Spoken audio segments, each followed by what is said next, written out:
Aksi pencurian terjadi di sebuah bengkel di kawasan Leuwinanggung, Cimanggis, Depok pada Minggu dini hari 20 Juli 2025 sekitar pukul 4:20 waktu Indonesia Barat. Dalam rekaman CCTV yang diunggah akun Facebook Depok 24 jam, tampak pelaku membobol pintu bengkel dan leluasa menggasak berbagai barang berharga. Pelaku diketahui membawa kabur sejumlah barang seperti oli, ban, kendaraan hingga perlengkapan bengkel lainnya. Akibat aksinya tersebut, pemilik bengkel mengalami kerugian yang ditaksir mencapai hampir 60 juta rupiah.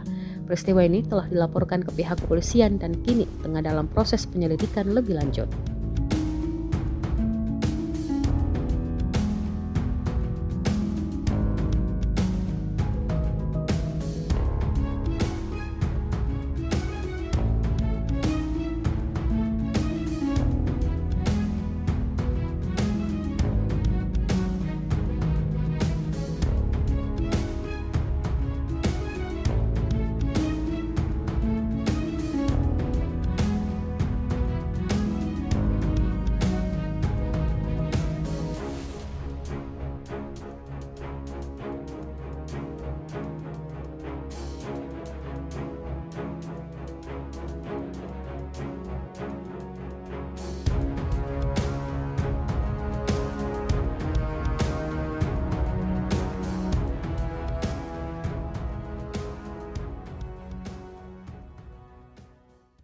Download Tribun X sekarang, menghadirkan lokal menjadi Indonesia.